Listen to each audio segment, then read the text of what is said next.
Bonjour à tous. Aujourd'hui, je vais vous parler du saule. Pourquoi le saule maintenant? Parce que c'est évidemment la période pour récolter son écorce. Donc on va voir comment on fait pour récolter l'écorce du saule, et puis je vais vous montrer, je vais vous expliquer déjà à quoi il sert et puis comment le préparer. Vous allez voir que c'est très similaire à la façon dont on a procédé pour d'autres plantes. Donc le saule, de façon générale, les arbres, on va toujours récolter l'écorce en plein hiver. C'est le moment où l'énergie est recentrée dans le tronc et dans les racines. Donc vous l'avez compris, je vous l'avais expliqué lorsqu'on a ramassé la racine de chicorée par exemple. Pendant la dormance des végétaux, en tout cas ceux qui sont vivaces, l'énergie va partir en profondeur dans les racines. Pour un arbre, elle va se recentrer sur le tronc, mais elle ne va pas partir entièrement dans les racines. Une partie reste en circulation dans la sève malgré tout. Donc en décembre, janvier, c'est à peu près le moment pour récolter tout ce qui est écorce d'arbre. Donc il y a l'écorce de saule dont on va parler tout de suite, mais vous avez ensuite l'écorce de chêne qui peut être intéressante. Et puis voilà, un peu tous les arbres ont chacun leur intérêt. Et ils vont être d'intérêt à la fois d'un point de vue des molécules, donc je veux dire par là vraiment en utilisation comme remède dont on veut bénéficier des propriétés des molécules chimiques. Et puis après, les arbres font partie tous de la culture druidique et ils ont tous une relation spirituelle avec les arbres, et donc l'utilisation des différentes écorces va apporter des vertus différentes d'un point de vue spirituel en fonction de l'essence d'arbre utilisée. Donc pour ce qui est du saule, le saule est utilisé depuis longtemps et en fait c'est un précurseur de médicaments, puisque à partir de ce qu'on a trouvé dans le saule, alors traditionnellement c'est le saule blanc, mais c'est valable pour la très large majorité des espèces de saule, on a découvert une molécule, à l'ère des molécules, qui s'appelle l'acide salicylique. En tout cas dans le saule c'est un dérivé salicylé, mais on a réussi à l'extraire sous forme d'acide salicylique, et aujourd'hui il est synthétisé en laboratoire pour fabriquer l'aspirine. Donc le saule blanc et tous les saules par extension ont des propriétés très similaires à l'aspirine par extension, et la reine des prés, qui est une autre plante qui contient aussi cette famille de molécules, les dérivés salicylés, qui va avoir des propriétés assez proches. Donc le saule est extrêmement utilisé, était en tout cas extrêmement utilisé à l'époque pour tout problème inflammatoire, puisque l'acide salicylique c'est un anti-inflammatoire avant tout, et un antalgique, donc un antidouleur par effet secondaire. Et par contre, on va avoir un avantage par rapport à l'utilisation de l'aspirine, c'est que l'aspirine n'ayant qu'une molécule, l'acide salicylique, cet acide salicylique a une tendance hémorragique assez marquée, donc ce qui fait que pour les personnes qui sont déjà sous anticoagulants par exemple, ça va aller beaucoup plus loin, ça va se combiner en fait les deux ensemble, et ce qui fait que la personne qui prend les deux en même temps va se retrouver à avoir potentiellement, en tout cas son sang il est très fluide, il va mal coaguler, donc à la moindre blessure la personne va perdre beaucoup de sang et la blessure va mettre beaucoup de temps à cicatriser correctement. Et puis en allant plus loin, il peut y avoir des hémorragies spontanées à divers endroits. Donc l'aspirine a été beaucoup abandonnée en Europe à cause de ça. Et puis pour notre côté, tout ce qui est douleur ou perturbation, on a plutôt été chercher le paracétamol, l'ibuprofène, alors qu'aux États-Unis, l'aspirine est toujours beaucoup utilisée aujourd'hui, donc l'acide salicylique, qui du coup a ses effets. Alors notre Doliprane, le paracétamol a aussi ses inconvénients. Le foie est beaucoup plus endommagé par le paracétamol que par l'acide salicylique, donc l'aspirine. Donc les deux ont leurs problématiques. Et l'aspirine a eu vraiment mauvaise presse pendant la grippe espagnole, puisque quand elle est arrivée aux États-Unis, là-bas ils ont tous fait baisser la fièvre en prenant de l'aspirine, et l'effet combiné hémorragique de la grippe espagnole avec l'effet secondaire de l'acide salicylique a fait que les Américains sont morts en masse à cause de la combinaison des deux, et qu'en croyant se soigner avec l'aspirine, ils ne faisaient qu'aggraver le problème. Donc ils voulaient baisser la fièvre, et au final ils accéléraient les hémorragies et donc l'aspirine a eu vraiment un impact très négatif à ce moment-là. Mais vous comprenez bien que dans une situation, un effet peut être intéressant et dans une autre situation, il peut être problématique. Et donc le saule, si on l'utilise, et c'est pareil pour la reine des prés, on va avoir plein de molécules dedans, on n'a pas qu'une molécule, on a un cocktail, et c'est ce que nos herboristes on aime à appeler le totum, qui vient du latin, qui veut dire juste le tout, tout simplement. C'est qu'on ne prend pas qu'une molécule, on prend toutes les molécules qui sont présentes dans la plante, qui nous intéressent. Et donc, en prenant, alors quand je dis prendre tout, ça va dépendre de la façon dont on va préparer la plante derrière. Si on va l'infuser dans de l'eau, si on va la mettre dans de l'alcool, pour d'autres plantes, si on en extrait les huiles essentielles, on est d'accord qu'on ne prend pas tout. À chaque fois, il y a une partie qui n'est pas prise.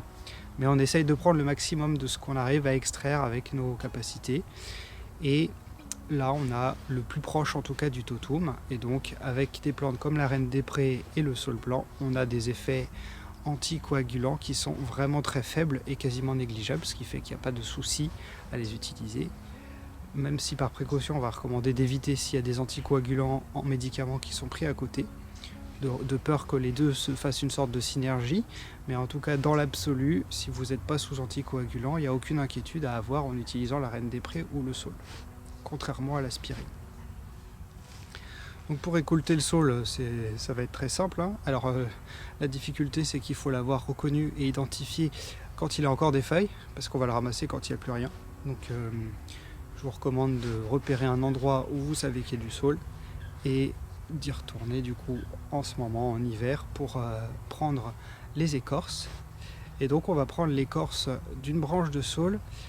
Alors les écrits recommandent une branche de saule qui a entre 3 et 5 ans. Alors c'est pas toujours très simple, mais ce qu'il faut bien voir c'est qu'on ne va pas prendre une branche toute fine sur laquelle il y a les bourgeons de l'année à venir, parce que ça veut dire que c'est une branche qui n'a qu'un an.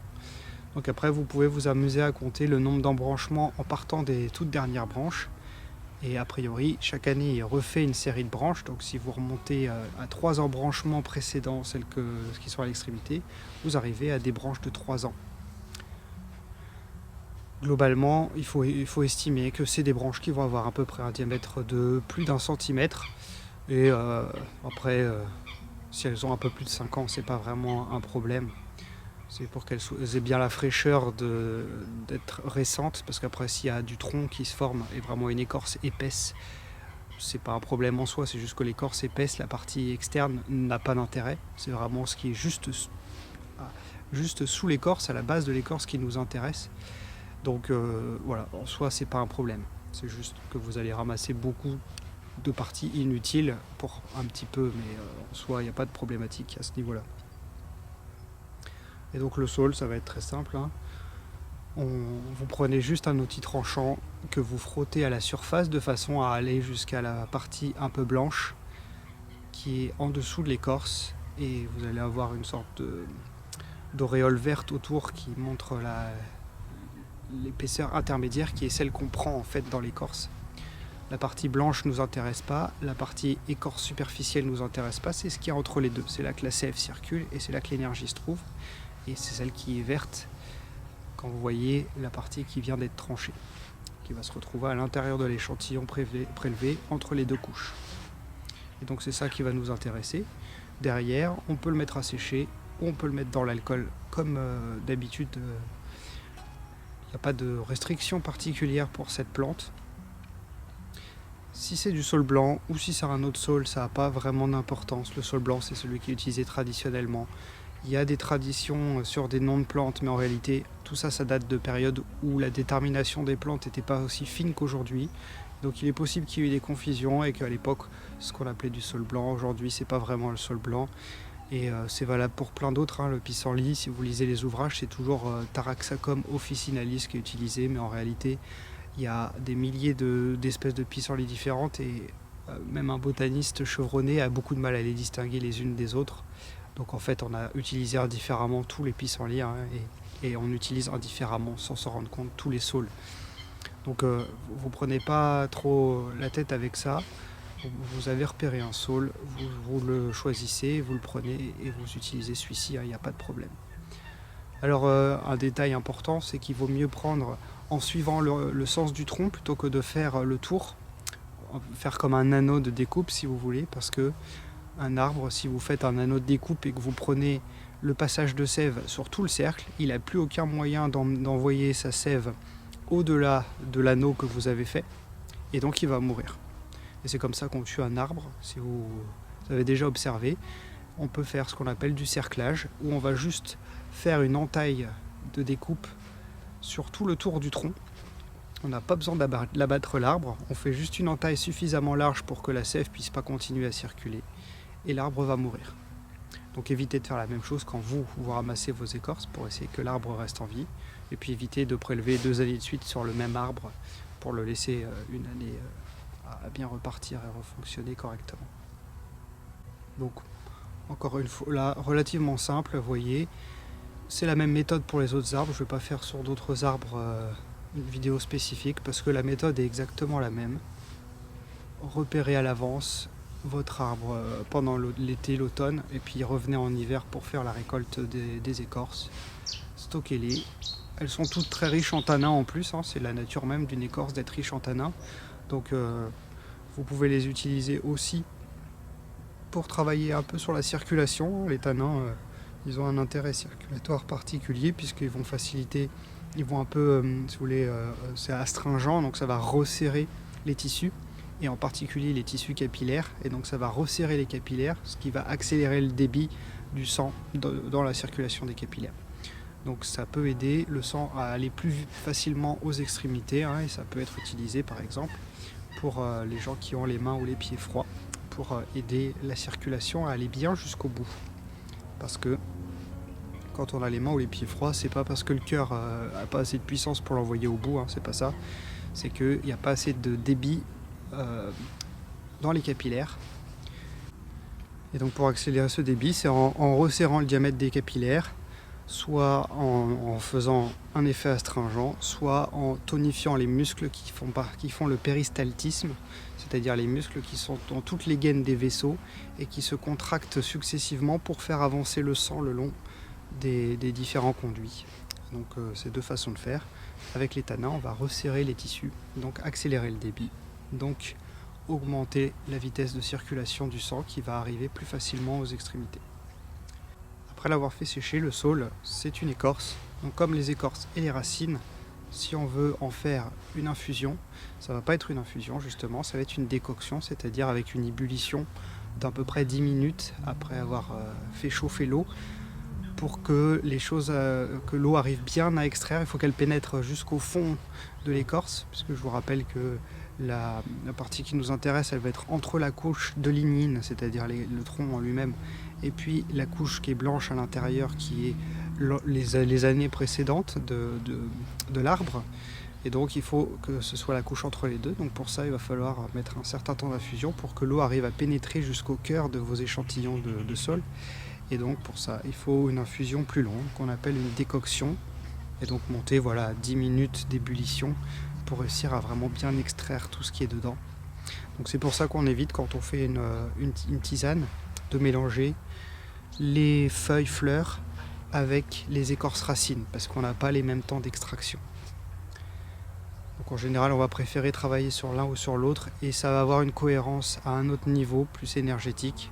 C'est que quand on utilise une racine ou une écorce, on est plus sur le stockage, toute la partie yin, si je peux utiliser des termes de médecine chinoise, parce qu'on est sur des organes qui sont récoltés en plus à l'automne et à l'hiver, donc au moment où on est plus en introspection, en régénération, en nutrition, donc c'est des organes qui vont plus travailler là-dessus.